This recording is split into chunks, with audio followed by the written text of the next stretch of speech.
This video is supported by KiwiCo.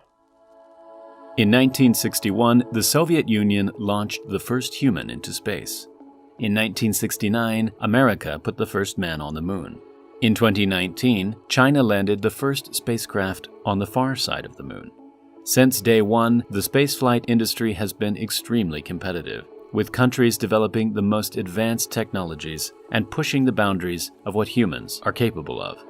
But one country that isn't often mentioned in the history of spaceflight is India. For decades, the Indian Space Agency has been quietly working away and achieving some incredible results. In this video, we're going to look at the efficiency of India's space program. We're also going to look at its relationship with private space companies and how that could change in the future. When India began their space program in 1969, they entered into a world dominated by America and the Soviet Union. In the States, people were living well, and businesses were booming with the new advancements in technology. In India, the people had nothing, and with a controlling government, even food was hard to come by. It was a strange time to start a space program. Apollo 11 had just returned from the moon, and NASA were spending around $40 billion each year in today's money. India came onto the scene with a mere $1 billion. So in order to make any impact in the space community, they had to get smart. Since day one, India was focused on using their space program to improve aspects of their own country. Things like telephone communication and weather forecasts were almost non-existent at the time, and for a country that was based on agriculture, this was a big problem. So, over the next decade, India began launching satellites to provide communications and important weather data to improve the farming industry. But how did they manage to do all of this on such a tight budget? The early days of India's space program were extremely humble. Rocket parts were often transported by bike, and larger components like satellites were transported by bull carts. During this time, India's space program employed just 3,000 workers. To put this into perspective, NASA was employing around 200,000 workers during the Apollo program. Nowadays, the employee count between ISRO and NASA is much more similar. But the efficiencies in India's infrastructure can still be seen today. India's space program pays far less for its skilled workforce than any other space agency. The average aerospace engineer in India gets paid around $10,000, whereas in America, the same job would pay 8 times more. This massive difference in cost allows India to undercut other countries on the cost to manufacture each rocket. Although most of India's rockets are only designed to launch small payloads, in some cases, the cost for launching on an Indian rocket is 70% cheaper than other options. The PSLV is India's workhorse rocket, and it has a surprisingly low launch cost of just $15 million. In 2017, it pulled off a mission that stunned space programs around the world by launching an incredible 104 satellites into orbit.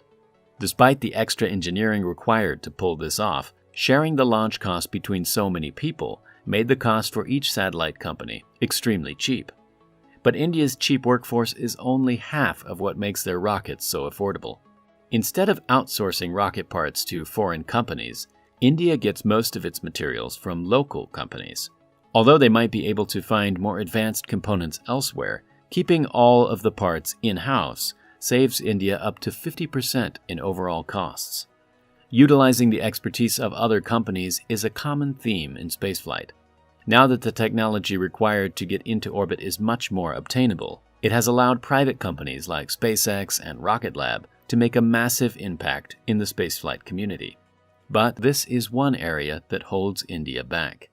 Although it's not illegal for India's private companies to enter space, the laws and regulations make it almost impossible for private space ventures to be set up. Until recently, a new space bill has been written to allow the private sector to develop their own rockets and satellites.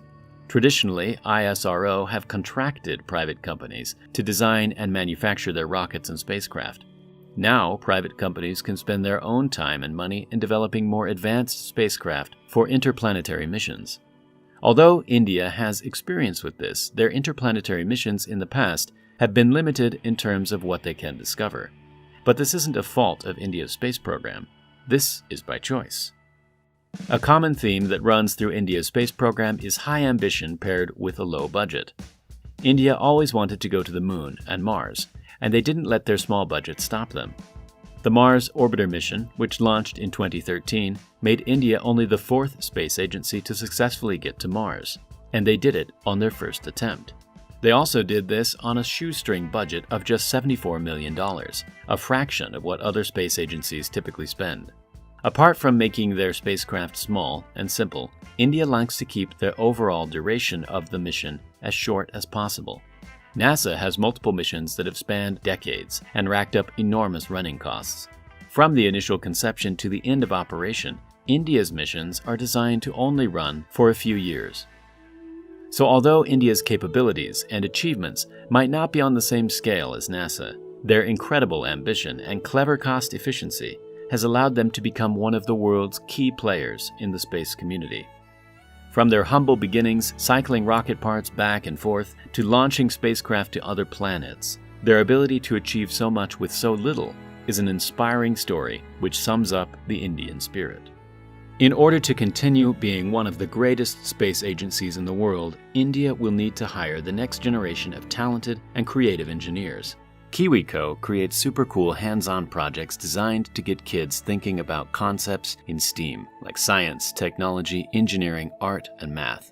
Each monthly crate is designed by experts and tested by kids, and includes an interesting project to build, like this glowing pendulum. This year, things have been a little different. Many kids and students are having to do most of their learning online.